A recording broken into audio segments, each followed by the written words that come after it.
We're going to talk about uppers. I was just talking to my sister about this. she wasn't. She thought that this was going to be a difficult chapter to deal with. It's a pretty big chapter, but really interesting stuff, I guess. In 2008, 5.6 million Americans used cocaine or cocaine products. 1.4 million Americans used methamphetamines for non-medicinal purposes. 83 million Americans used a tobacco product in 2008. 166 million Americans drank coffee last year, mostly daily. Americans averaged 56 gallons of soft drinks per person in 2008. Most of them were caffeinated. That is 598 12-ounce cans or 359 20-ounce bottles of pop per person in the United States. In 2008, 200 million people use betel nut. They brew it and drink it like coffee, or they chew it. And when they chew it, they get red lips and black teeth. It's actually red teeth to the point that it turns black. In Southeast Asia, especially Thailand, the area is having a severe problem with a form of methamphetamine called yaba. In the area around the Horn of Africa, the majority of the male population and much of the female population chew khat, a mild stimulant, and that's what it looks like, khat. 1.3 billion people worldwide smoke cigarettes. Natural stimulants, there are natural stimulants. Cocaine comes from the coca shrub. Nicotine comes from the tobacco plant. Cathinone comes from the khat bush. Ephedrine comes from the ephedra bush. Aracholine comes from betel nuts. And caffeine comes from coffee plants. Synthesized stimulants, methamphetamines, diet pills, methylphenidate, which is another name for Ritalin, and methcathinone. Stimulants increase the activity in the central nervous system. It boosts your energy, it raises your heart rate and blood pressure, it increases respiration, and it reduces appetite and subdues thirst. They may make the user more alert, more active, more confident, more anxious, more restless, more aggressive. Stimulants are used to treat narcolepsy, obesity, and ADHD. Stimulants work by affecting 4 neurotransmitters. Epinephrine, which increases your energy. Norepinephrine, which increases your confidence, your feelings of well-being, and motivation. Serotonin, which increases your energy, and dopamine, which increases your energy. Most of the neurons affected by epinephrine and norepinephrine are located in an area of the midbrain called the locus coeruleus. And it's right there. This portion of the brain networks with many parts of the rest of the brain. When the body needs an extra jolt of energy, epinephrine and norepinephrine are released to provide the energy. When the individual takes uppers, it forces the release of the energy chemicals. These drugs cause the body to react to stress that doesn't exist and makes the individual talkative, hyperactive, and hypervigilant. Kind of like Barney Fife. The stronger the stimulant, the longer it takes the body to recover. Large quantities over long periods of time deplete and leaves the body without reserves. Withdrawal from stimulants can create severe depression that can last for days, weeks, or even months. People tend to build a fairly rapid tolerance to stimulant, forcing the stimulant, whatever the stimulant is, forcing the individual to consume more and more of the substance. Even coffee will require more and more with increased consumption. The reward reinforcement pathway is a natural structure that informs the individual of an activity or substance that supports survival. Hunger satiation, thirst satiation, sexual desire satiation. When a strong stimulant is used, it overstimulates the reward reinforcement pathway, and the body doesn't respond to hunger, thirst, or sexual activity. The brain cannot be satisfied. And there's a reason why I have this individual. We're going to see her later as well. As more and more of the stimulant is used, tolerance builds and the rush and stimulation diminishes. But what does remain is the emotional memory of the effects of the stimulant. This is accomplished by the dopamine stimulation in the reward reinforcement pathway, and we've talked about that before. Oh, that's not the same lady. I thought it was the same lady. Well, anyway, this lady, this is what she was a girlfriend of one of the drug dealers, and this is what she looked like as when she was a stripper, and that's what she looked like when they brought her in. As you can see, she's got problems, and she looks like she's aged a tad. One of the side effects of long-term stimulant usage can be hydration and malnourishment. The hypothalamus regulates thirst and hunger. Stimulants fool this part of the brain to think that the individual is neither hungry or thirsty. This can lead to deficiencies of vitamins and minerals as well as damage to the teeth. And this is a lady, this is when they brought her in 1995. She's still not looking too bad in 1997. There she is 5 months later. She seems to have aged a little bit. There she is about 3 months later. And here she is more than two years later. She seems to be aging very rapidly. Here she is, 6, 7, 8 months later. You can see how much older she looks. And of course, this is her 4 months later. And here she is 4 months after that. So as you can see the difference between these, there's a 7-year difference between these two. She looks a lot older. Sean Weiss was, when he was 20 years, he was an addict for 20 years. He was one of the Mighty Ducks. He was the goalkeeper for the Mighty Ducks. This is what he looked like when he was as low as you can go. This is what he looked like as a child. This is what he looked like as an addict. This is what he looked 2 years sober. Now the reality is Sean Weiss may have lived to be 100 years old, but because he was a cocaine addict for 20 years, a methamphetamine user, this is what he looked like, and here he is without teeth, and he probably will be lucky if he lives into his 70s.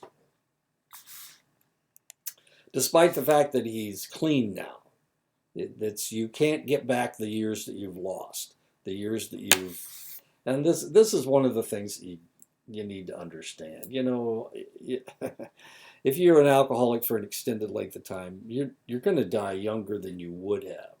It really doesn't make any difference. You can go off and you could be clean for an extended period of time. Doesn't really matter. What damage you've done to your body is still there. Stimulants, including the weaker ones like nicotine and caffeine, induce vascular spasms and constrict blood flow to organs and tissue. Heavy smokers will have a pasty complexion due to the restricted blood flow. This restricted blood flow will slow tissue repair and the healing process. Chronic use of stimulants will weaken blood vessels, increasing the risk of stroke. But at least the stimulant user has increased confidence and stimulated feelings of euphoria. They will be talkative, they will be restless, irritable, they will have insomnia, they may be paranoid, they may be overly aggressive, and they may even be violent. But they'll say it's not their fault. It's the drug's fault, not their fault. Prolonged use of high doses of methamphetamine can lead to a clinical level of paranoia and kick the individual into an actual psychosis. The reality is, when you take these drugs, the methamphetamine, it mirrors schizophrenia. So if you are on these drugs for too long a period of time, or you take too many of them, it can kick you into psychosis. Meth increases the dopamine in the central nervous system. One of the conditions of schizophrenia is an overabundance of dopamine receptor sites. Sometimes the meth user will drift into permanent schizophrenia. Nicotine provides almost immediate tolerance. All stimulants in a lower but similar manner develop tolerance rapidly. Dependence is developed with the tolerance since the need becomes greater and greater. Nicotine has the strongest dependence level of all the drugs. Cocaine is synthesized from the coca leaf. Since its introduction in South America with the invasion of the Incas in Peru, it has enjoyed epidemics and lag periods. The first epidemic was at the end of the 19th century. The famous author Robert Louis Stevenson wrote the novel The Strange Case of Dr. Jekyll and Mr. Hyde in 6 days while taking cocaine as a treatment for tuberculosis.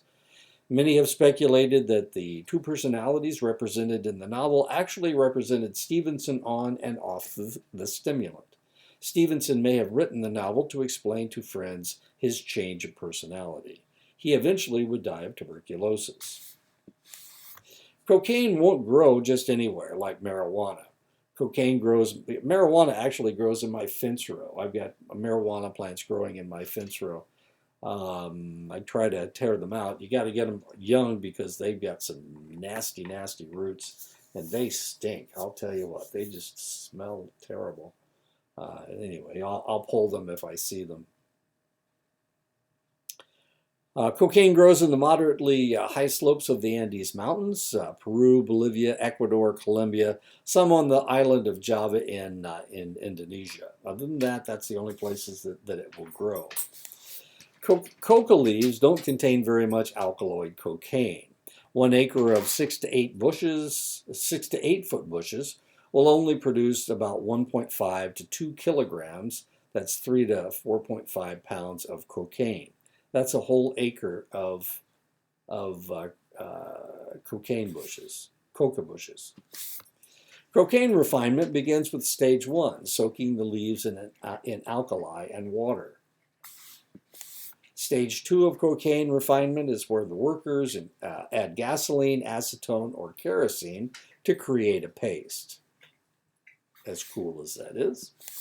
Stage 3 involves discarding the waste leaves and adding an acid such as hydrochloric acid or sulfuric acid. In stage 4, the cocaine paste is mixed with lime and ammonia. The last stage is separating the cocaine hydrochloride from the paste. And that's what it looks like. Smuggling cocaine into the United States has been a constant cat and mouse game between smugglers and the DEA since the 1970s. During the Reagan administration, a friend of the president's was killed by smugglers to steal his yacht, and since then the military has been used to stop mass shipments coming in by plane and shipped from South America. This is the military organizations that do this are the Navy, of course, the Coast Guard, and the Air Force primarily. So the Air Force tries to keep planes from flying in loaded with cocaine, and of course the Coast Guard and the Navy try to stop boats loaded with cocaine on the high seas and coming into the ports in the United States. Today, there is only one sure route into the United States, and that is along the porous border with Mexico. Colombian drug cartels smuggle about 2/3 of their product in this manner. The last third continues to come in from over the sea. North America consumes 40 to 50% of the world's cocaine.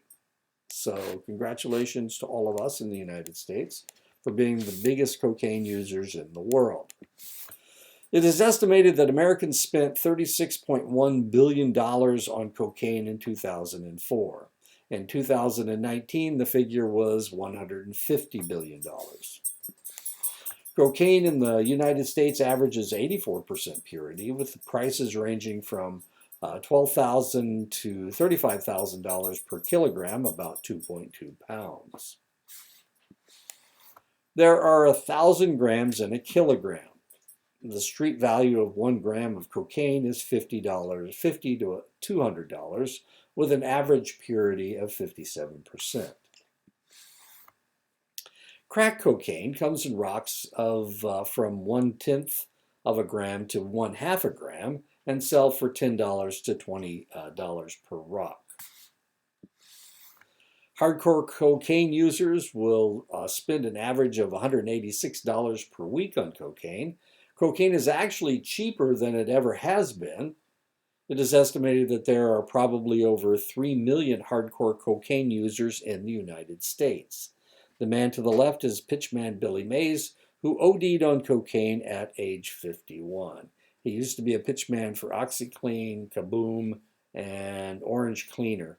You used to see him on some of the off channels all the time. Of course, he OD'd. He was a yeller. He liked to yell. And you always knew when Billy Mays was on television because he was yelling at you about OxyClean.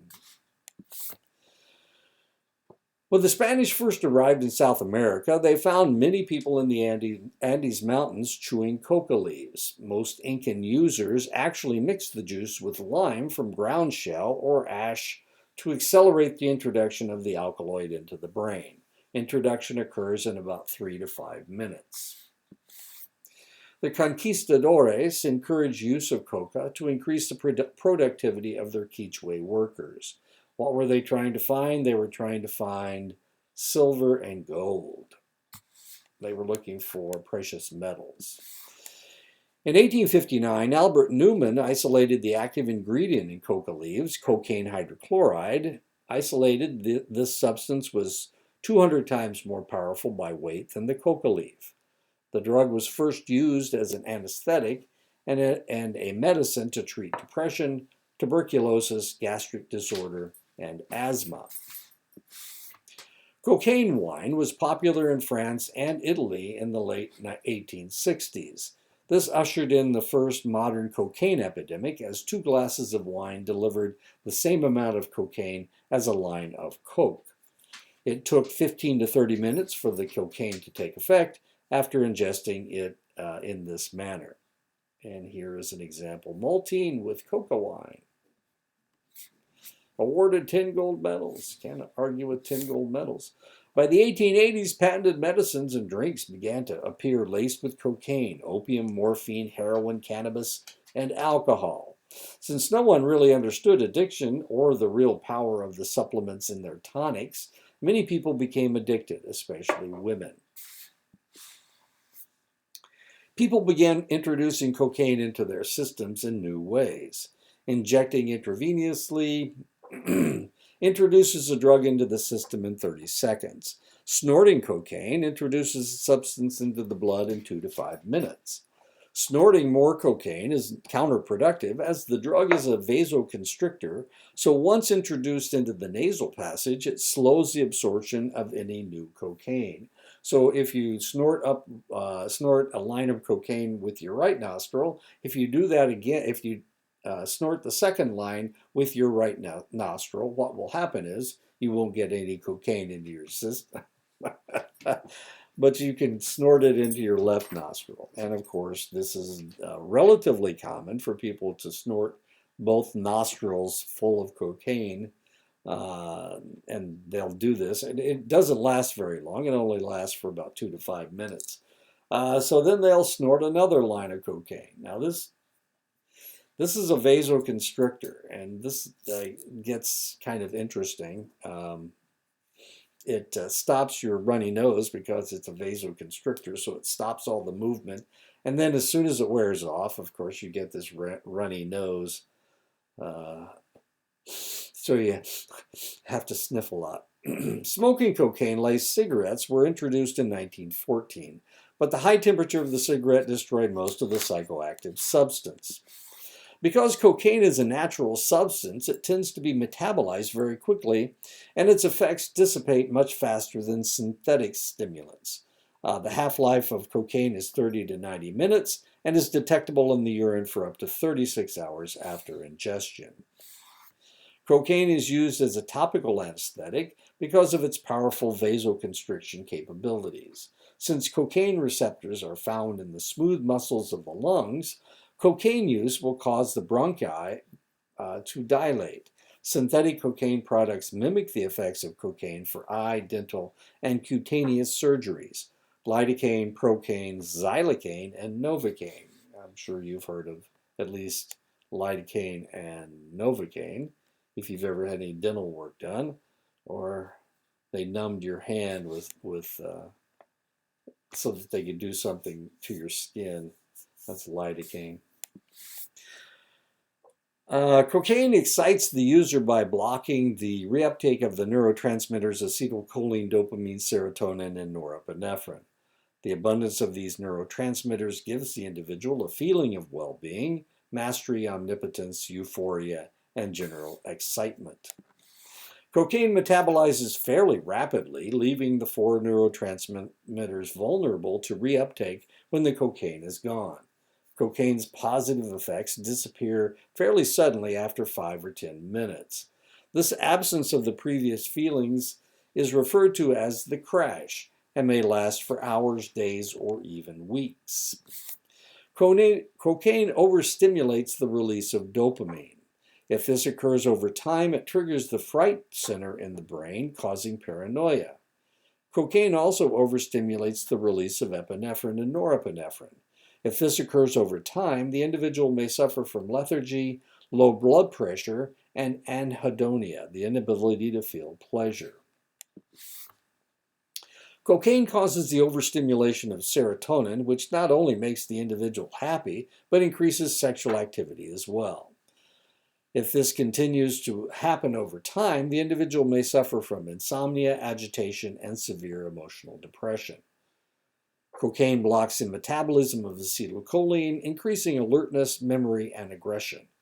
If overstimulation occurs over time, the person may suffer from tremors, memory lapses, mental confusion, and possibly hallucinations.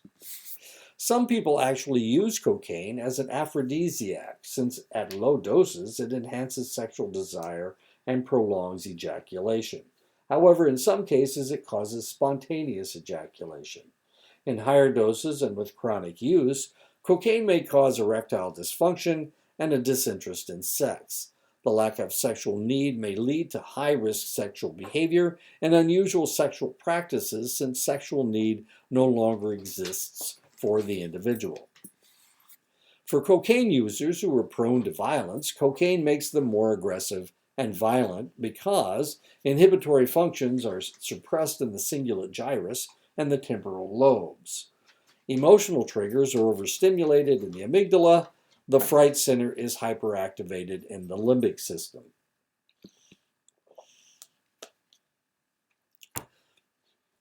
Sorry, I needed a drink.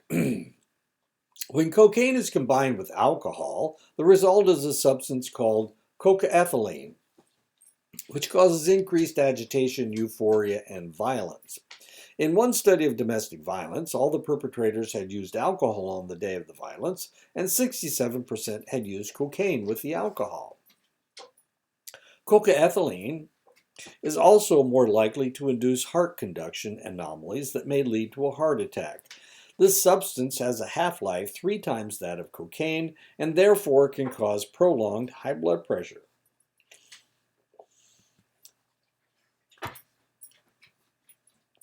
While the brain gains feelings of euphoria and well-being from cocaine, the heart is being abused by the substance. Cocaine causes the heart rate to increase and the blood vessels to constrict, raising blood pressure 20 to 30 units. Small muscle repair stops during its use. The stress on the heart and the muscle damage being done by its use can cause damage to the heart muscle, coronary arteries, and other blood vessels of the heart. Prolonged high blood pressure weakens blood vessel walls in the brain, leading to stroke. Cocaine also causes a curious condition where calcium and fat deposits collect in blood vessels, causing heart attacks or stroke. Cocaine crosses the placental barrier, meaning that when mom uses, her fetus uses also within seconds. Damage is done to the fetus's blood vessels in a similar reaction to that of the mother and may result in miscarriage, stroke, placental separation, or SIDS, sudden infant death syndrome. One study looking at 717 babies born to cocaine-using mothers found that they were born on an average 1.2 weeks early, 1.2 pounds lighter, 1 inch shorter, a head that is 3/4 of an inch smaller in circumference. The babies are born agitated, irritable, with high blood pressure. The baby is usually malnourished because that is the lifestyle of the cocaine and amphetamine user. Escaping from the cocaine-soaked placental environment does not remove the child from danger. Stimulant users are often inattentive and uncaring about the needs of others, and this includes their infants, which results in emotional deprivation for the child, neglect of the child, bonding problems. Studies show that rates of mental delays are double among stimulant-exposed children. All is not bleak. With the concentrated postnatal care, these infants catch up with their peers by toddlerhood, if they survive their neonatal period.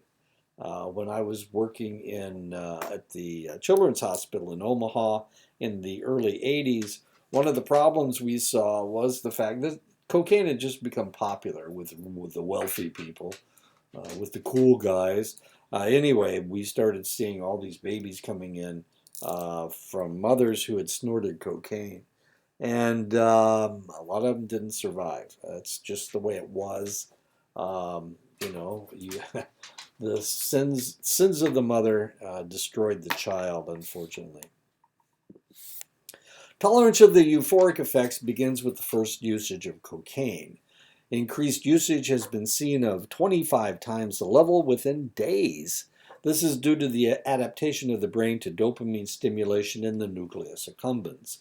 Tolerance is to the euphoric effect only, since paranoia increases, as does cardiovascular effects.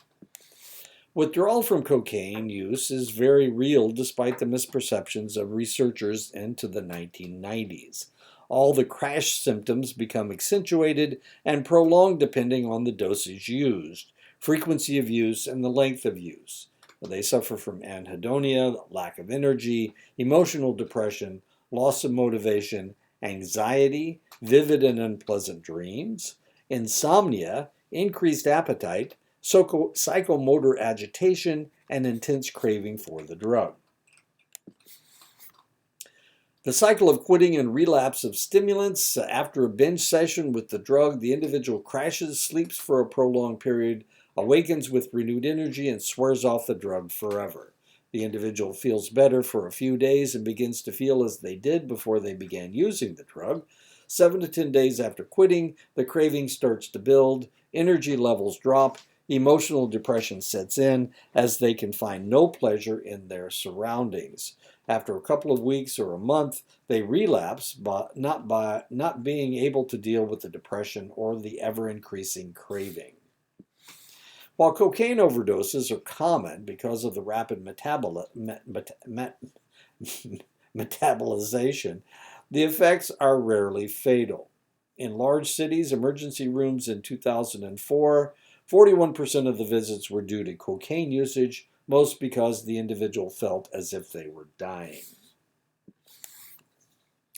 The U.S. averages between 2,000 to 3,000 stimulant deaths every year, either from the initial stimulatory stage that causes seizures, hypertension, hyperthermia, stroke, or tachycardia, or later with the depression stage from extreme respiratory depression and coma. Some people will experience inverse tolerance, where they become more sensitive to cocaine's effects. Long-term cocaine or amphetamine usage may lead to tactile hallucinations called formications, the sensation that tiny bugs are crawling on the user's skin. The user will sometimes scratch themselves bloody trying to rid themselves of the imaginary pests. This is mostly because your hair follicles are standing on end as if you were cold. So they're standing up, and when they move, it feels like you've got bugs crawling all over you. And for that reason, these people scratch themselves stupid. And we're going to see some pictures in a minute. Oops, I went the wrong direction. Cocaine and amphetamine usage may also cause dental problems for the user. This is usually caused by poor nutrition, poor dental hygiene, and the acidic effects of the drug. The individual also tends to suffer dehydration that causes the gums to recede, and as you can see, it's quite attractive. Seizures are sometimes caused by excessive cocaine or amphetamine usage. 2 to 10% of cocaine users will have seizures, 3 times more women than men. And if you can think of the reason why women would be more susceptible to it, you're probably right. I let the dog out.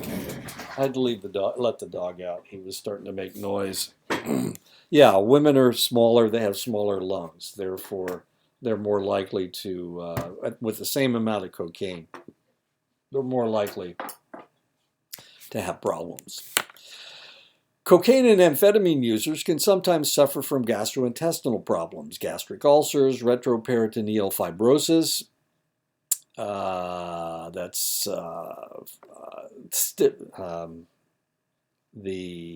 It's hardening of the of your your intestines, so you get a hard spot in your intestines. It becomes fibrotic. In other words, it's not flexible anymore like it used to be. Visceral infarction. Infarction means death, so death of the viscera.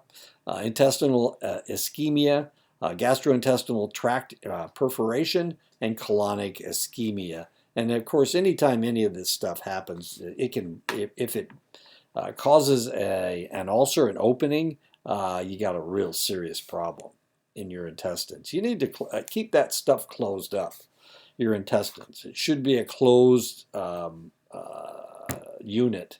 And anytime you get death or ischemia is blood clots, ulcers are sores, fibrosis is hardening. You get a perforation. If you get an opening, you get a real serious problem. You don't want that your gastric juices to be leaking into your thorax. Another possible side effect of cocaine usage comes from dopamine changes into the cerebellum from cocaine or amphetamine toxicity. The individual suffers from involuntary writhing, flailing, jerking, or sinuous movements of the arms and legs. This is sometimes referred to as meth or crack dancing. And I'm going to show you what it looks like right now. Maybe. There we go. Okay.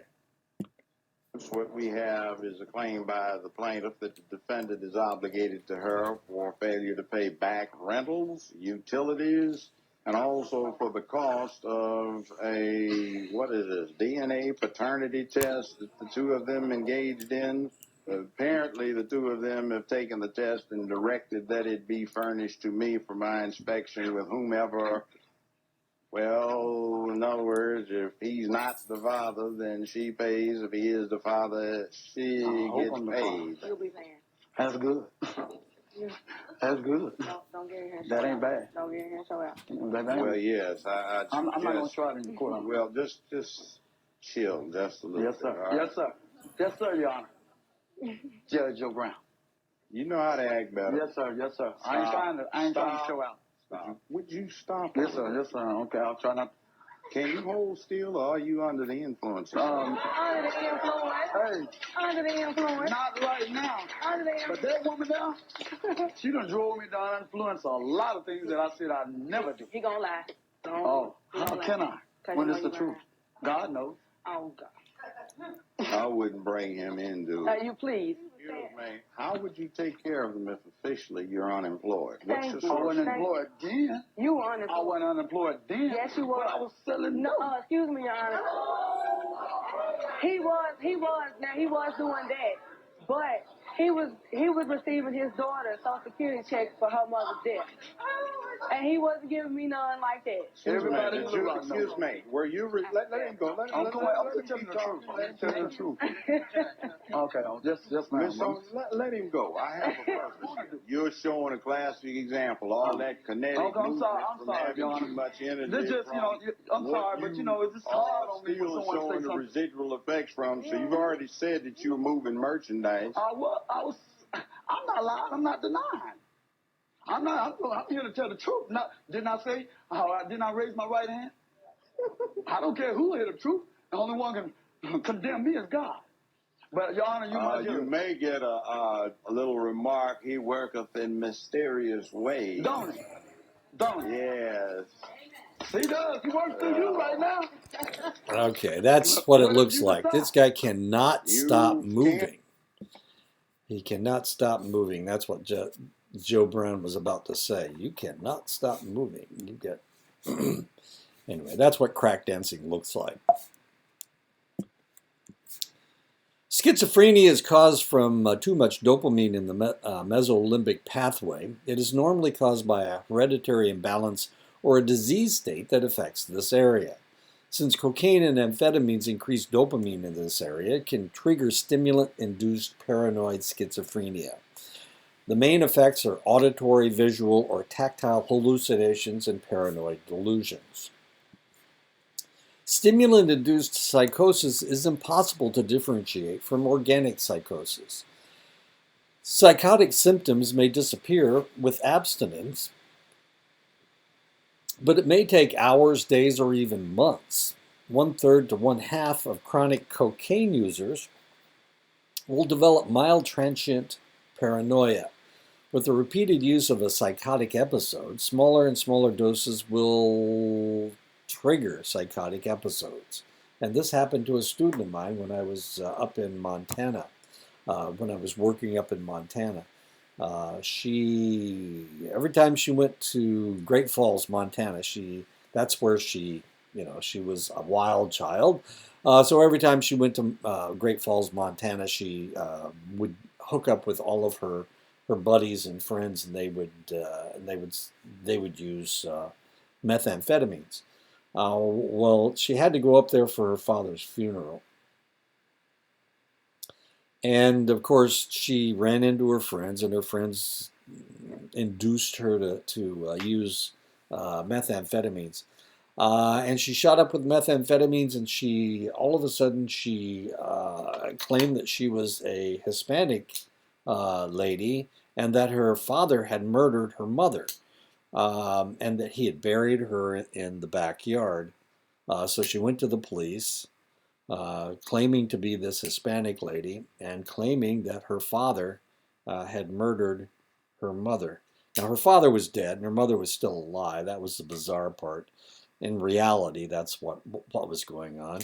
They believed that she was Hispanic, not because she could speak Spanish, but because she was an American Indian. She was darker complexioned, and so they believed what she said. And this lasted for about 3 days. They dug up this person's backyard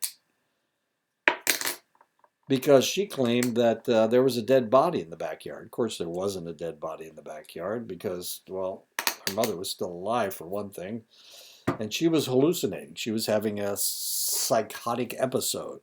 After 3 days, she realized what was going on, and she tried to sneak out of the police department, and of course, she got caught.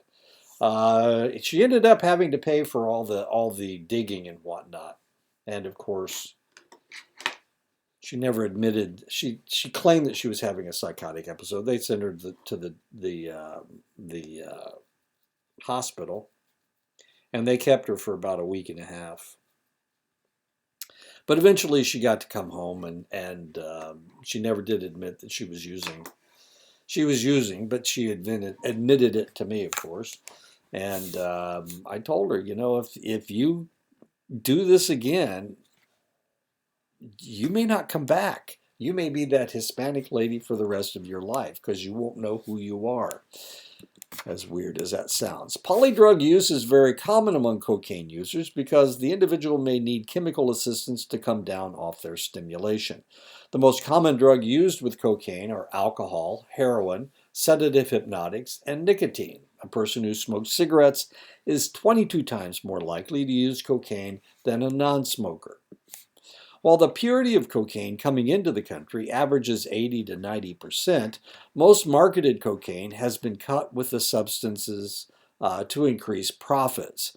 They cut it with baby laxatives, lactose, vitamin B, aspirin, mannitol, sugar, tetracaine, and procaine. Injecting any drug is dangerous, but injecting street drugs is especially so. The user can never be sure of the purity of the drug. The drug may be contaminated with dangerous substances that are not meant to be introduced into the human body. Bacteria and viruses may be introduced. 50 to 90% of IV drug users are infected with hepatitis C from using contaminated needles. And the individual that I was just talking about suffers from hepatitis C. I'm hoping she got there is a new treatment for it that alleviates it. I hope she survived to that point. I haven't seen her in about 12 years, so I hope she's still alive.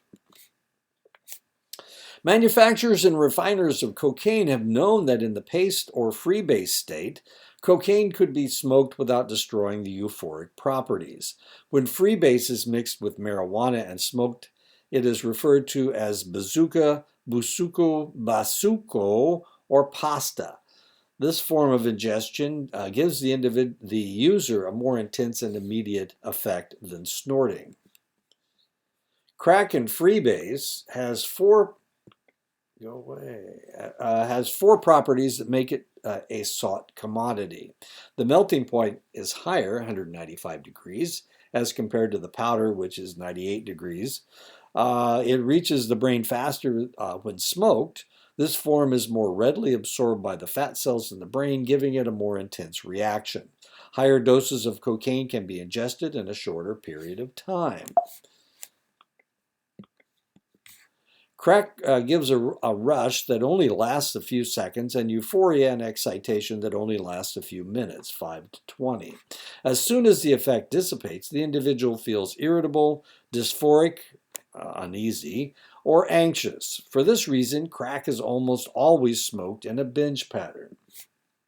Crack does have some fairly unpleasant side effects. It makes you thirsty, it makes you cough, gives you tremors, dries your skin. It gives you slurred speech. It blurs your vision. You get crack keratitis, which is the abrasion of the eye from that short pipe. Cracked thumb or hands, burns on the hands and calluses on the thumb from lighting a crack pipe. And crack burns, facial burns from lighting the pipe.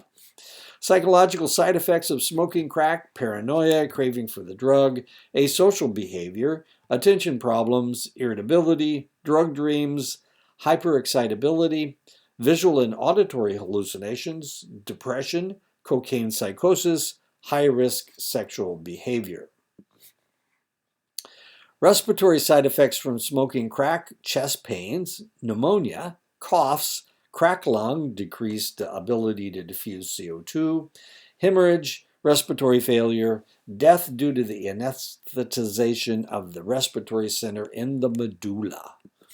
Crack or freebase can be mixed with marijuana to create caviar, champagne, Grimmies, Fry Daddies, Cocoa Puff, Hubba, and Woolies. Those are all names for crack or freebase mixed with marijuana. Users may combine crack with PCP or ketamine to make space basing, whack, tragic magic. Mixing crack with tar heroin creates speedballs, hot rocks, or Belushi rocks, because that is what John Belushi was using when he overdosed and died. When crack or cocaine is mixed with wine, it is called crack coolers. In 2004, 4,500 deaths occurred from the direct or indirect effects of cocaine. Cocaine overdose doesn't always kill, but results in tachycardia and hyperventilation, accompanied by a feeling of impending death. Death usually results from cardiac arrest, seizure, stroke, respiratory failure, hyperthermia.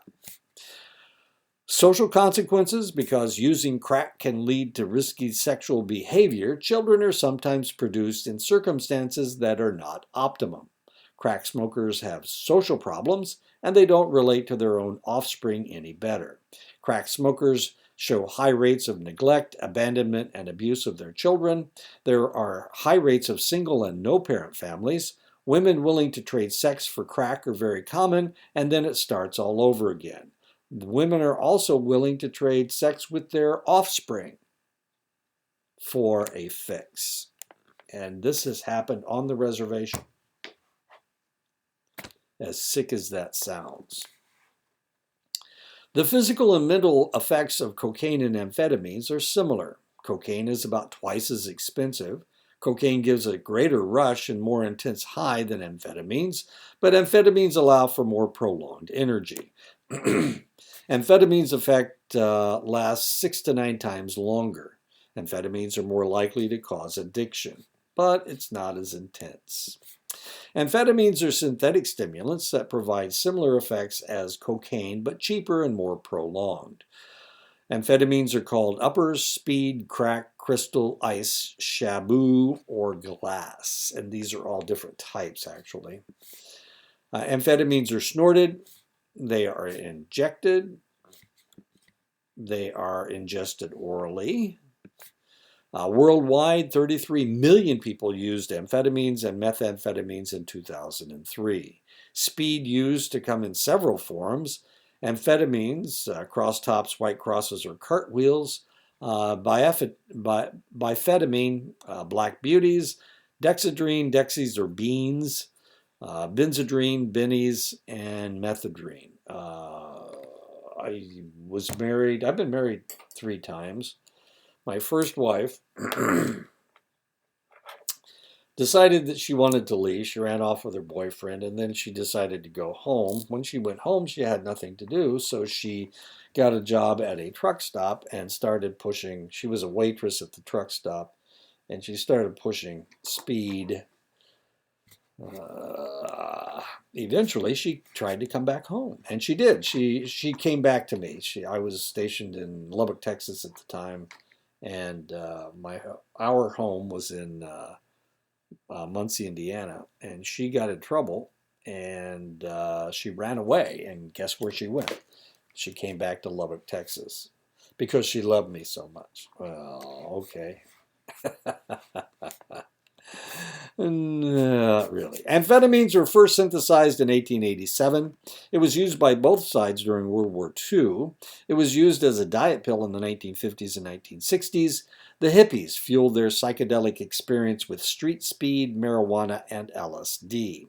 Amphetamines became a Schedule II drug in 1970. Street chemists began producing crank, methamphetamine sulfate, and crystal, methamphetamine hydrochloride, in the 1980s and 1990s. These chemists were able to convert the active chemicals in cold medications, phenylpropanolamine, ephedrine, and pseudoephedrine, into crank and crystal. So they used cold medications. In the 1990s, a new, stronger methamphetamine began to be produced called ice glass batu or shabu, dextroisomer methamphetamine. This form later came to be known as crystal meth, tina, peanut butter, deadhead, chalk, tweak, yellow rock, glass, or rose quartz speed. And you'll hear me talk about crystal meth and deadhead. This was all taking place while I was working in hospitals. And of course, when the new stuff came out, it was a lot stronger and it was more deadly. So we got to see a lot of crystal meth, deadhead. We called it deadhead. Crystal meth. The profile of the typical methamphetamine user is he's a white male. He's between 19 and 40 years old. In the West, and especially Hawaii, an equal number of women abuse the drugs as men. Meth is particularly rampant in the gay community, where it is the 3rd most popular drug after alcohol and marijuana. Amphetamines can be cooked in laboratory facilities. Initially, biker gangs cooked the drugs, Hells Angels and the Gypsy Jokers.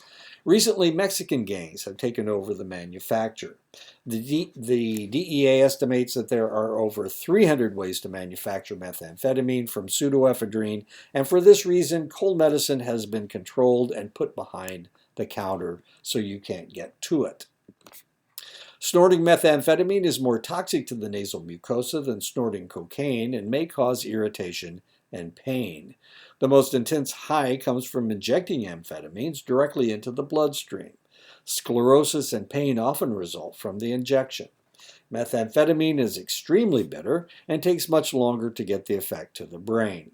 Amphetamines last 4 to 6 hours as compared to 10 to 90 minutes for cocaine. Amphetamines force the increase of the neurotransmitters norepinephrine, epinephrine, and dopamine because it forces the release of these neurotransmitters from terminal vesicles. It reverses the reabsorption pumps, forcing more neurotransmitter into the synapse. Enzymes that metabolize the neurotransmitters are blocked by amphetamines. Prolonged use of amphetamines reduce the body's ability to produce the affected neurotransmitters. Research shows that norepinephrine reduction as long as 6 months after drug use has ceased. Research also shows a 24% reduction of dopamine resulting in difficulty feeling pleasure. Thus, after heavy use, for the individual to feel normal, they have to use the drug. Methamphetamine use causes a degeneration of serotonin-producing cells. So while you do it to feel good, afterwards, after you use it, you can't feel good anymore. You can't feel good normally. Gee, that sounds like a great drug. Research of the methamphetamine users found that they had an 11.3% reduction in the gray matter of their hippocampus, their cingulate gyrus, their paralimbic cortices. Now, your hippocampus is where your memory is. Ouch, 11.3% of the gray matter? I'm not that smart. I can't lose that much. These areas affect your craving, your mood, your emotions, and of course, your memory. However, brains on methamphetamines are actually larger due to the swelling that is caused from the amphetamines. Why is it swelling? Because anytime you injure something, it swells in order to protect it. So your brain swells when you're snorting or when you're shooting up with methamphetamines or snorting cocaine, especially methamphetamines. Amphetamines cause increased energy, increased heart rate, raised body temperature, rapid respiration, higher blood pressure, dilation of bronchial vessels, appetite suppression. Binging on amphetamines can result in not sleeping for 3 to 10 days. Tolerance of amphetamine is fairly rapid and extreme. A normal dosage is 15 to 30 milligrams. Long-term users may use as much as 5,000 milligrams a day. Effects on these individuals: sleep deprivation, heart toxicity, blood vessel toxicity, severe malnutrition. Now you can see how much damage you're doing to your body just by using this stuff. And if we're talking about Mr. Wise before, who was an addict for 20 years, you can imagine how much damage has been done to his body, how much damage has been done to his memory. His heart is damaged, his blood vessels are damaged, he's damaged from malnutrition, and of course, he didn't sleep very often. Overdose may result in convulsions, hyperthermia, cardiovascular collapse. Unlike most drugs, amphetamines are abused as much or more by women than men. This may lead to use during pregnancy, which results in irritable baby syndrome, intolerance to light and touch, tremors, muscle coordination problems, abnormal reflexes, sucking and swallowing problems, and disturbed sleep. Now, I told you that I worked at the neonatal intensive care unit in Children's Hospital in the early 80s when we were starting to get cocaine-addicted babies. And, of course, this was a really serious problem. A lot of the babies didn't make it because of malformation. But the ones that did make it, they cried constantly. I mean, they weren't the most lovable children that you can possibly imagine because they were constantly screaming. They were crying. It was difficult to feed them. We had to feed them through a tube. It was not a pleasant. It's not pleasant when we had cocaine addicted babies in the neonatal intensive care unit. Just tough. You couldn't spend more than 15 minutes in there without leaving. And that's what they would do. They would rotate the nurses. The nurses from other departments would come into the neonatal intensive care unit because you couldn't stand it for more than 15 minutes. Other problems that might occur, and this was right at the beginning of that. We had never seen anything like this before.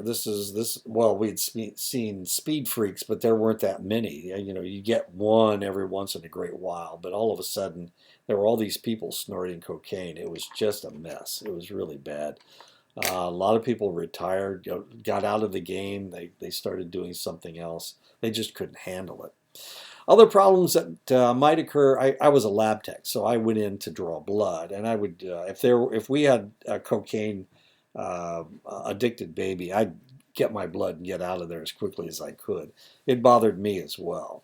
Other problems that might occur for the baby born to a methamphetamine user is premature delivery, congenital deformities, clubfoot or limb abnormalities, gastric problems, intestines protruding into the stomach, placental separation and hemorrhage being potentially lethal to both mother and baby, intrauterine brain hemorrhage and stroke, HIV, hepatitis B and C. If the baby survives gestation, they may have developmental problems, and like I said before, we had a lot of babies with a lot of really serious abnormalities, and a lot of them didn't survive.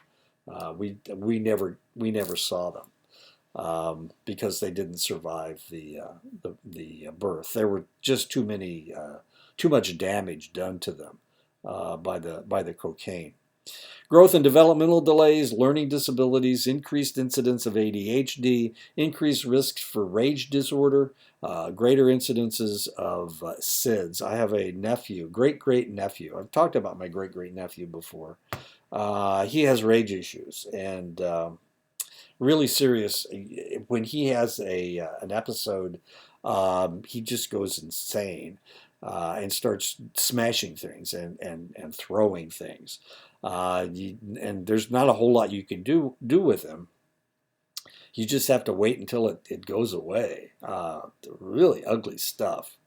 Disability rates range around 33% for these individuals. Amphetamines produce mild intense euphoria, alertness, sexual feelings, sense of well-being, and confidence. After prolonged use, irritability, paranoia, anxiety, aggression, mental confusion, poor judgment, impaired memory, and hallucinations. Since amphetamines cause an abundance of neurotransmitters that mimic sexual gratification, using the drug becomes a substitute for sexual activity. Amphetamines will also produce violence in people prone to violence because the drug causes people to be suspicious, paranoid, and overconfident. This proclivity for violence among meth users can lead to child abuse and neglect. In Oregon in 2004, 1,850 meth labs were busted, and a full 80% of the child abuse and neglect cases involved meth users. Excessive amphetamine usage can lead to amphetamine psychosis, just as with cocaine. Hallucinations, loss of contact with reality, speech patterns that are indistinguishable from paranoid schizophrenia. Since these symptoms are caused by excess dopamine released by the drug, psychotic episodes can be induced at fairly low doses in individuals prone to excess dopamine. Some individuals may have immediate psychosis, while others may use for years with no problem. Crystal meth seems to have the strongest effect on the brain chemistry, and since it has fewer cardiovascular effects, can be smoked in larger quantities. The result is more severe paranoia, hallucinations, hypervigilant thinking, suicidal depression, and addictive use. 9.4% of children 2 to 17 in the United States have been diagnosed with ADHD in their lifetime. 8.1% of U.S. adults between 18 and 44 have been diagnosed with ADHD. 129 million children worldwide, that's about 7.2% of the children in the world, have been diagnosed with ADHD. In 2016, 6,100,000 children have been diagnosed with ADHD, up from 4,400,000 in 2003. Now you may be asking, are there more kids with ADHD? And the answer is there probably were the same amounts in 2003 as 2016. In 2003, we had different criteria. And in 2016, By 2016, we had updated the criteria for diagnosing somebody with ADHD. ADHD is caused by a depletion of dopamine.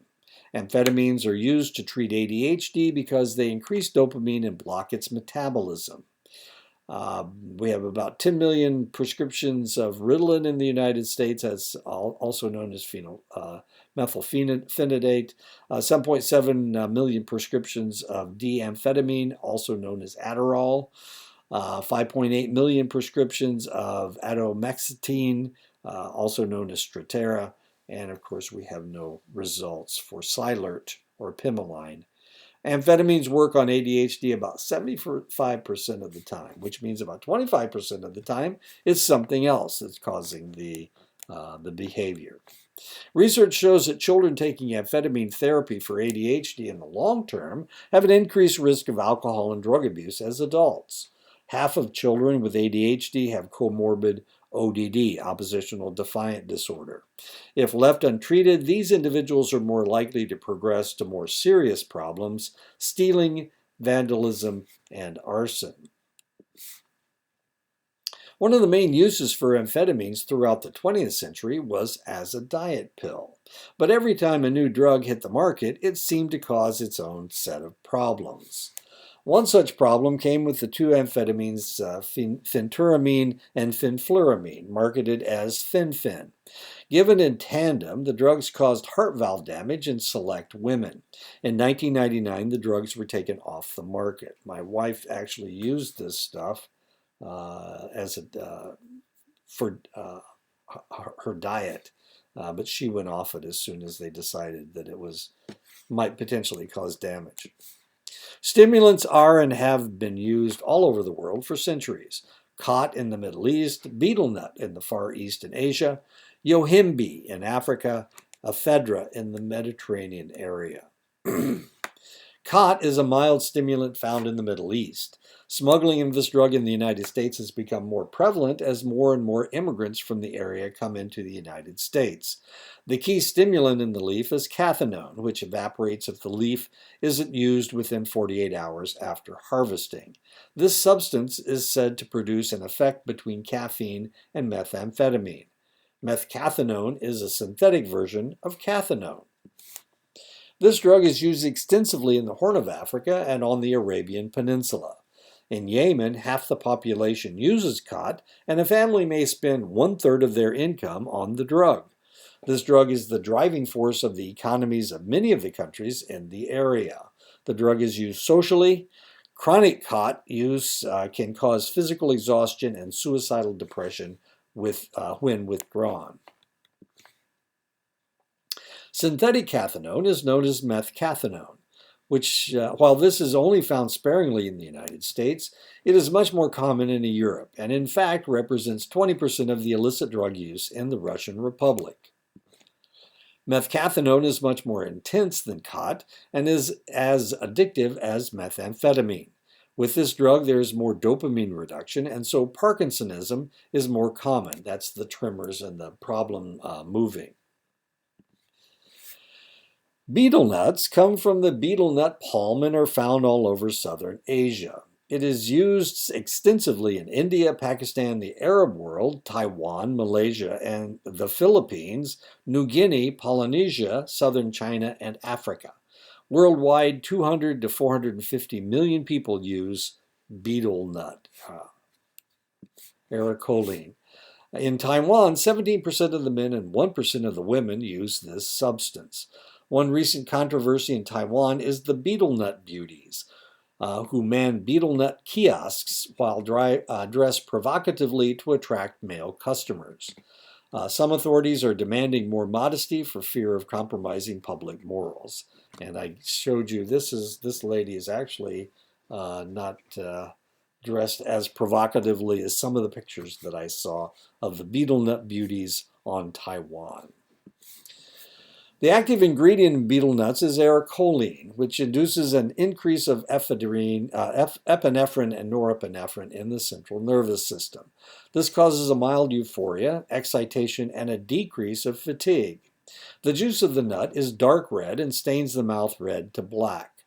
Ericoline and muscarine, are fairly toxic and cause mouth and esophagus irritation that might lead to cancer in the area. 7% of the chronic users develop a cancer. In India, betel nuts are mixed with sweetened tobacco to make a product known as gutka. Yohimbine is the extract from the yohimbe tree found in Africa. The tree is a member of the coffee family, and the extract is bitter and spicy and often brewed in a similar manner as coffee. The active ingredient in yohimbine is an alpha-2-adrenergic antagonist that increases the neurotransmitter norepinephrine. Yohimbine has been used for centuries as a mild aphrodisiac and sexual rejuvenator until, of course, Viagra was invented. Yohimbine's sexual side effects seem to stem from its ability to increase penile blood flow. It has been used to treat erectile dysfunction and is reputed to induce sexual arousal in women. The drug does increase blood pressure and heart rate. Male enhancement products include Male Performance, Yohimbe Power, Manpower, and Aphrodine. It is also found in Sobit Energy. Yohimbine serves as a local anesthetic. In larger doses, it may produce a mild euphoria and sometimes hallucinations. At toxic levels, it can produce paralysis of the respiratory system and death. Ephedra is a bush that grows in deserts all over the world. The drug that it produces is ephedrine. This drug is a mild to moderate stimulant that is used medicinally to treat asthma, narcolepsy, allergies, and low blood pressure. Ephedrine is also known as Marwith and Mahuang and has been used medicinally by the Chinese for 5,000 years. Ephedrine was first synthesized in 1885 and for decades was the only effective treatment for asthma. Ephedrine's effects are less severe than amphetamines, though a toxic level is more likely to lead to psychosis. Ephedrine and pseudoephedrine are the active ingredients in many cold products. They also make up the molecule that is converted to make methamphetamine and methcathinone. This substance has also been implicated in sports doping scandals and so is banned by the NFL and illegal in Ohio. The sale of cold remedies is now controlled to prevent the hoarding of enough of the substance to convert into the more destructive drugs. Caffeine is the most popular stimulant in the world, mood-altering drug in the world, habit-forming drug in the world. 85% of the people in the United States consume substantial amounts of caffeine every day, including me. Caffeine is naturally found in coffee, tea, and chocolate. Caffeine is put in many products to give us energy: soda pop, energy drinks, and over-the-counter energy supplements. Water is the most widely consumed beverage in the world. Tea is the second most widely consumed beverage. Tea has been consumed in China for 4,700 years. Tea has become ritualized in many cultures like Japan and China. The English discovered tea from Portuguese traders, and the country became obsessed with it, and it still is. To this day, 4 o'clock is tea time in England when everyone stops and takes a spot of tea. Coffee was first cultivated in Ethiopia in 650, and from there slowly spread into Europe, though along the way many cultures banned it as an intoxicant. In the United States, each coffee drinker consumes an average of 20 pounds of coffee a year. 8 ounces of brewed coffee will deliver about 135 milligrams of caffeine. 8 ounces of instant coffee will deliver about 95 milligrams of caffeine. 8 ounces of decaf coffee will still deliver about 7 milligrams of caffeine. Archaeological evidence indicates that indigenous people in Central America brewed coca products as early as 2,600 years ago. From the Mayans, this practice spread to the rest of South and Central American power brokers, Aztecs, and Incans. Cocoa was originally marketed in Europe as an aphrodisiac, but soon became merely candy. Cocoa has a small amount of caffeine. but as other active ingredients in the substance act as stimulants as well, especially theobromine. In the late 19th and early 20th century, manufacturers of cola soft drinks replaced cocaine with caffeine as an energy booster. Some of the caffeine comes from the cola nut, from the African cola tree, but most of it today comes from caffeine removed from decaffeinated coffee. Energy drinks began with the invention of Red Bull in 1987. Red Bull delivers 80 milligrams of caffeine in an 8.3 ounce can. Red Bull also contains taurine, ginseng, guarana, glucose, B-complex vitamins, minerals, and carbohydrates. 8 ounces of brewed coffee delivers 135 milligrams of caffeine. So with a same size of Red Bull, you get about half as much. Well, it's not half. You get 55 milligrams less of caffeine. So brewed coffee is still number one. Sobe Adrenaline Rush also delivers 80 milligrams of caffeine in an 8.3 ounce can. Starbucks 2X Shot delivers a whopping 105 milligrams of caffeine in just 6.5 ounce can. So this would be the stronger of the substances we've talked about so far. 12 ounces of Mountain Dew delivers 54 milligrams of caffeine. I drink Mountain Dew, mostly Code Red, but I try not to drink the sugar anymore. I'm drinking zero sugar Mountain Dew. So am I getting 54 milligrams of caffeine? Yeah, I'm getting 54 milligrams of caffeine every time I drink a zero Code Red. 12 ounces of Dr. Pepper delivers 41 milligrams of caffeine. 12 ounces of Pepsi Cola delivers 38 milligrams of caffeine. 12 ounces of Coca-Cola delivers 35 milligrams of caffeine. 16 ounces of Rockstar delivers 240 milligrams of caffeine. So that's a little bit less than a cup of coffee. 16 ounces of Full Throttle delivers 200 milligrams of caffeine. 16 ounces of Monster delivers 160 milligrams of caffeine. 16 ounces of Mountain Dew Kickstart delivers 90 milligrams of caffeine. A new phenomenon that has hit the bar scene is the drink vodka mixed with Red Bull. It's known as Birch. It is reputed that this mixture will slow the process of getting drunk and result in less of a hangover the next morning. Deaths due to overconsumption of Red Bull have led to banning the drink in several countries. You can't find Red Bull in France, Denmark, or Canada. Red Bull comes out of Switzerland, by the way, if you were wondering. Guarana is a national drink of Brazil. Guarana comes from the guarana shrub, which produces beans that have about 2 times the caffeine as coffee beans. The Brazilian drink normally delivers about 30 milligrams of caffeine in a 12-ounce can. Mate is a plant whose leaves are brewed like tea. Mate is the national drink of Argentina and delivers between 35 and 130 milligrams of caffeine per 8-ounce serving. 3% of the world's caffeine comes from mate. It's interesting. Anytime somebody from Argentina visits the Pope, who's Argentinian, they bring them mate. They bring him mate. Caffeine is a very bitter chemical. It's an alkaloid in a class of chemicals called xanthines. It is found in more than 60 plants around the world. The half-life of caffeine is 3 to 7 hours. It takes 15 to 35 hours for caffeine to clear the system.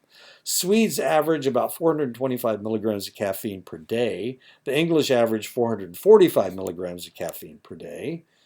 Americans average 211 milligrams of caffeine a day. 17% comes from tea, 16% from soft drinks, 60% from coffee. About half of all Americans drink 3.3 cups of coffee a day. 20% of U.S. adults consume more than 350 milligrams of caffeine per day. 3% of U.S. adults drink more than 650 milligrams of caffeine per day. 65% of the 450 different soft drinks produced in the United States contain caffeine. Caffeine is used in several prescriptions and over-the-counter medications, in bronchodilators, in decongestants, in diuretics, in analgesics, in alertness aids, in appetite suppressants, and menstrual pain controllers. As a vasoconstrictor, it can work on migraine headaches. Caffeine works by inhibiting the effect of adenosine. Adenosine is a neuromodulator that depresses your mood, induces sleep, has anticonvulsant properties, causes low blood pressure, slows the heart rate, and dilates the blood vessels. Caffeine's effect is controlled by heredity. What it does, it blocks the adenosine. So all of these things don't happen if you're drinking caffeine. You're not depressed. You feel alert. You're more likely to have a seizure. You have high blood pressure. You have a rapid heart rate, and your blood vessels constrict.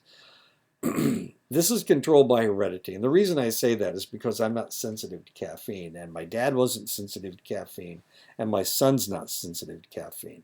My mother was sensitive to caffeine. She'd get heart palpitations if she drank coffee. My brother is sensitive to caffeine.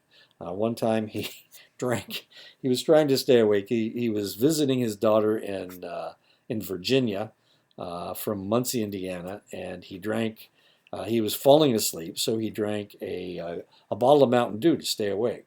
And of course, he was staying awake because he was drinking the Mountain Dew, and then the caffeine hit his system, and he ended up in Maine instead of in Virginia. And if you know anything about the roads going into those, going through Pennsylvania, he took the wrong road, and he didn't correct. He hallucinated. He woke up the next day.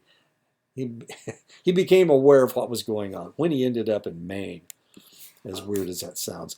To those sensitive to caffeine, 350 milligrams per day may cause anxiety, insomnia, gastric irritation, high blood pressure, nervousness, and flushed face. One study where subjects were given 500 milligrams of caffeine showed a 32% elevation of the stress hormones for an extended period of time. Caffeine is lethal at 10 milligrams. That's about 100 cups of coffee or 185 cans of Mountain Dew. I would have to drink an awful lot of Mountain Dew for me to overdose on caffeine. In susceptible people, too much caffeine can trigger nervousness. Caffeine is one of the substances that people prone to panic attacks should avoid. Counselors should ask their clients about their caffeine consumption, as sensitivity and excess amounts might create artificial anxiety. Excess caffeine consumption can lower the fertility in women. 350 milligrams per day will not only make it less likely that a woman will get pregnant, but will double the chance of a miscarriage.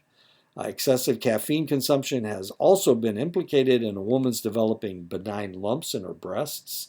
Researchers also feel that caffeine may make it difficult to lose weight because caffeine triggers the release of insulin, which metabolizes sugar and in turn creates a deficit in the blood, which causes hunger. Since there are a number of different hereditary structures that dictate sensitivity and tolerance to caffeine, talking about amounts and effects varies from one individual to another. High caffeine consumers may actually get sleepy when only consuming small amounts of the substance because it activates the adenosine receptor sites. And of course, like I said, my dad could drink pot after pot of coffee, no effect. He had a heart attack, and they put him in the hospital. Of course, they wouldn't let him have any coffee. And this guy was used to drinking 3 pots of coffee a day. They took him off coffee, and he had no side effects. Nothing happened to him. Didn't get headaches, didn't get jittery. Nothing happened. Withdrawal symptoms from caffeine begins after 12 to 24 hours of abstinence and peak after 24 to 48 hours. The symptoms can last from 2 days to a week. Throbbing headaches, sleepiness, fatigue, lethargy, depression, decreased alertness, sleep problems, irritability, flu-like symptoms, nausea, vomiting, muscle pains, or stiffness. I've gone off of caffeine a couple different times, and I didn't have any symptoms either. Nicotine comes from the leaves of the tobacco plant. The tobacco plant is a member of the nightshade family, which also includes tomatoes, belladonna, henbane, and petunias. In the United States, 90% of the tobacco is delivered to its users as cigarettes. In India, 85% of all men use tobacco in the form of chewing tobacco. So India is a bit different than the United States. Tobacco came to the Old World from the Americas, and it originally was smoked in pipes. In the 18th century, people began chewing the leaves and snorting the powder into their noses as snuff. Smokeless tobacco continued to be the most popular use of tobacco until World War I. Around World War I, packaged cigarettes became popular in the trenches of Europe. This was possible because cigarette rolling machines improved. Cigarettes used a milder form of tobacco, which allowed deeper inhalation of the tobacco. Mass production produced lower prices. Advertising popularized the product. More aggressive marketing brought the product around the world. Heavy smokers in the United States will smoke 20 to 40 cigarettes per day. U.S. tobacco users spend $89 billion a year on tobacco products. 24.9% of the population over 12, that's 60.5 million Americans, smoked cigarettes in the past month. 51 million Americans smoke cigarettes every day. 13.6 million Americans smoke cigars every day. 2.2 million Americans smoke tobacco in pipes every day. 7.7 million Americans use smokeless tobacco every day. Smokeless tobacco comes in three forms: moist snuff that is put in the mouth next to the gums, powdered or dry snuff, which is drawn up the nose, and loose leaf chew, which is put in the mouth and chewed. The moist snuff, another name for the moist snuff that you put in your mouth is snus, but that's only a name that is, or it's only a name that's used in the Scandinavian countries and in North and South Dakota and Montana, strangely enough. So they talk about snus up there, but you guys don't know anything about it because you don't have it down in the Southwest. You don't have that many Scandinavians, I guess. The active ingredient in tobacco, of course, is nicotine. Nicotine is a highly poisonous alkaloid that is bitter, smelly, and colorless. Tobacco leaves hold 2 to 5% nicotine. Smoking tobacco delivers nicotine to the brain in 5 to 8 seconds. Smokeless tobacco delivers nicotine to the brain in 3 to 8 minutes. Cigarettes contain 10 milligrams of nicotine, but a typical smoker will only get 1 to 3 milligrams into their system with one cigarette. 70 milligrams of nicotine is fatal, so you can actually poison people with nicotine. Chewing tobacco will deliver 4.5 milligrams of nicotine to the brain, while snuff will deliver 3.5 milligrams. The first cigarette of the day will raise the heart rate by 10 to 20 beats and the blood pressure by 5 to 10 units. Nicotine affects the central nervous system and disrupts the following neurotransmitters: endorphins, epinephrine, norepinephrine, dopamine, and acetylcholine. Nicotine mimics acetylcholine-filling nicotinic acetylcholine receptor sites, exaggerating the cholinergic effects, increasing your heart rate, your blood pressure, memory, learning, reflexes, aggression, sleep, sexual activity, and mental acuity. Dopamine makes a smoker feel satisfied and calm. Thus, a cigarette both excites and tranquilizes at the same time.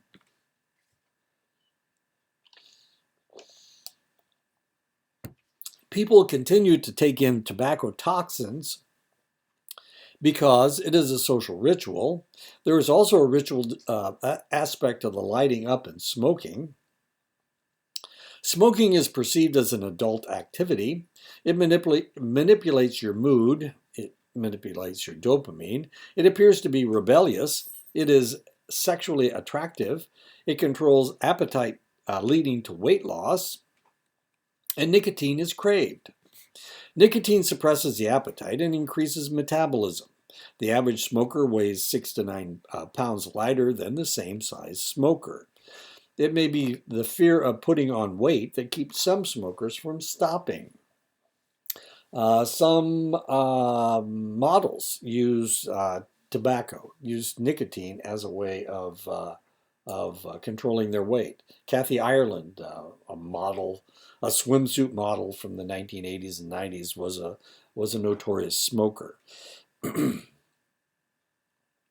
Smokers may also be self-medicating to combat depression. Smokers are twice as likely as non-smokers to experience major depression.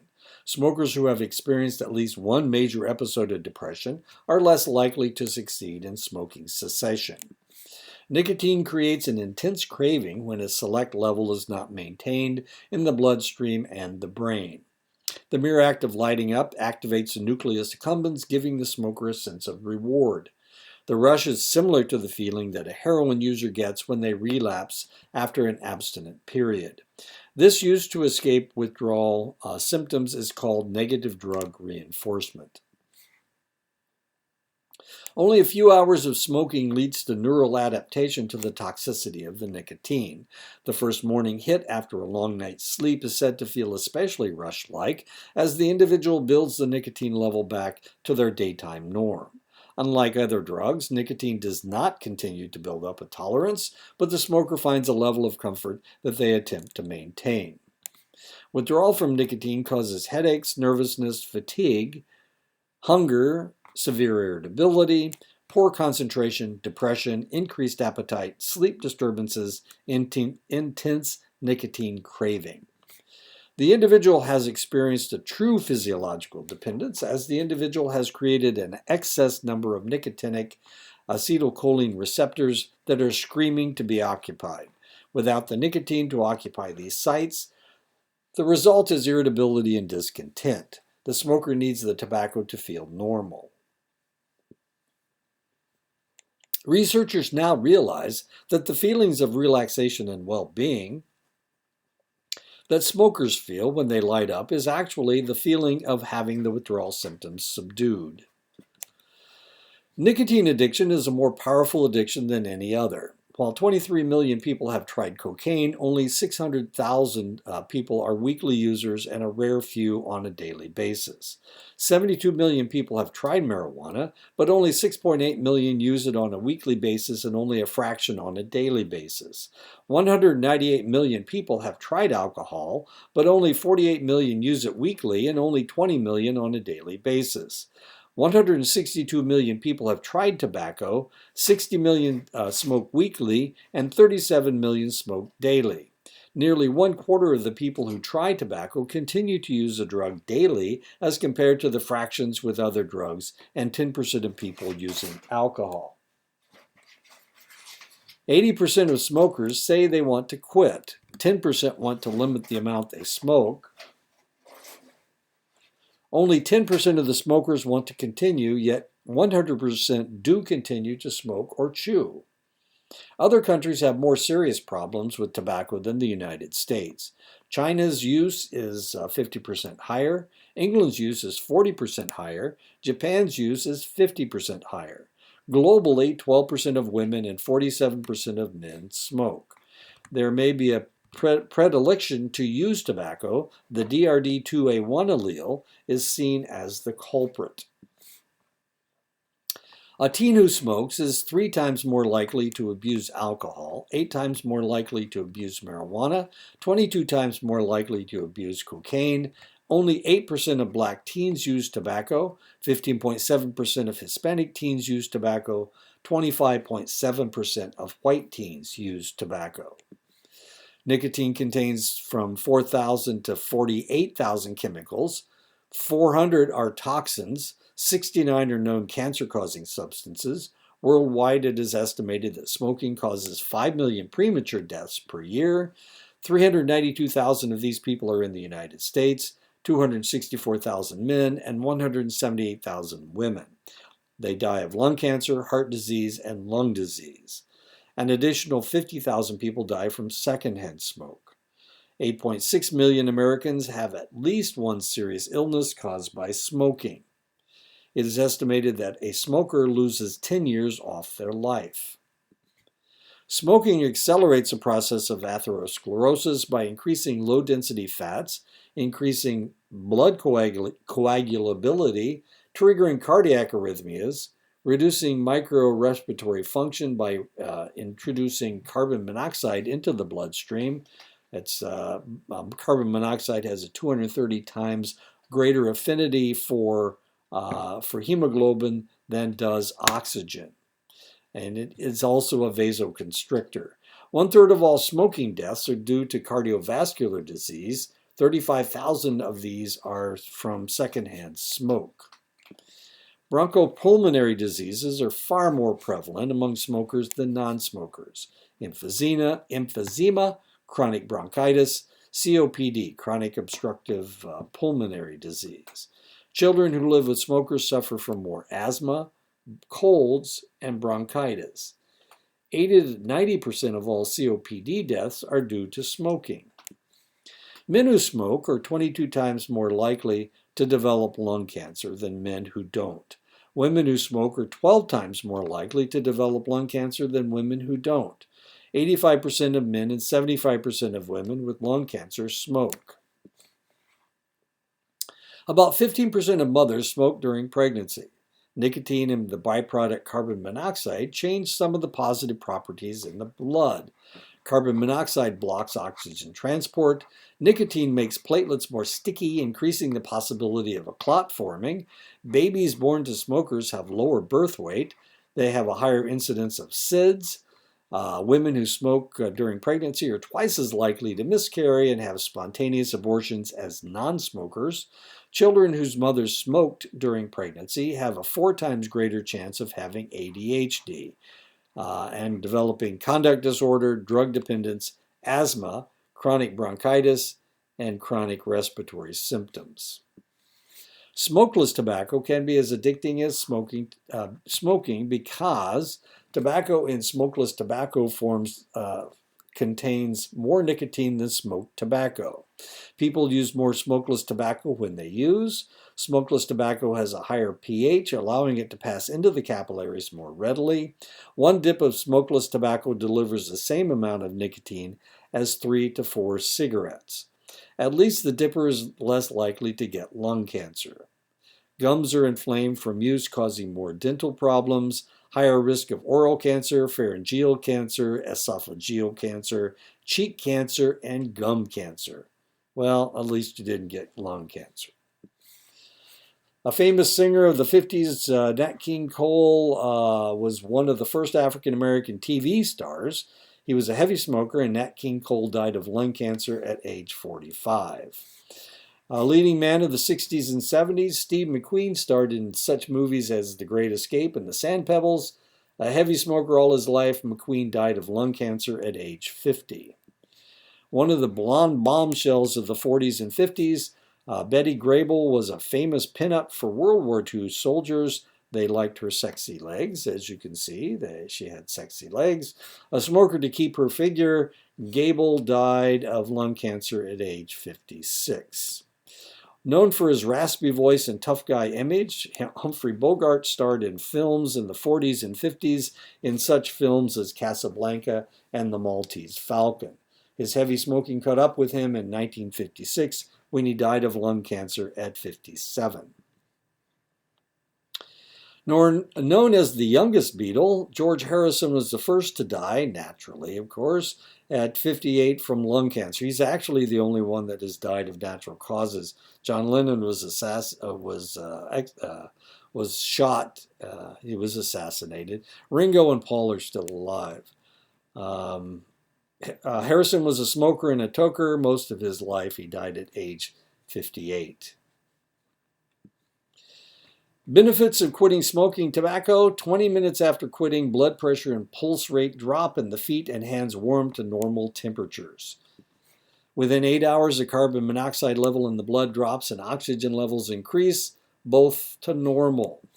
Within 24 hours, the risk of sudden heart attack decreases. Within 48 hours, the nerve endings adjust to the absence of nicotine while the sense of taste and smell return. Within 1 week, breathing improves and constricted blood vessels begin to relax. Within 2 to 12 weeks, circulation improves, lung function increases up to 30%, and the complexion begins looking healthy again. Within 1 to 9 months, fatigue, coughing, sinus congestion, and shortness of breath decreases, and lungs increase their ability to handle mucus. Within 1 year, the risk of coronary heart disease has been cut in half. Within 5 years, the heart disease rate has become that of a non-smoker. Within 10 years, the lung cancer rate drops to just above that of a non-smoker. Within 10 to 15 years, the disease rate has returned to that of a non-smoker. But remember, the average smoker cuts 10 years off their life. That is the end of the lecture. So I'll talk to you guys next week, I think, about something. Maybe not. We'll see. See you next week.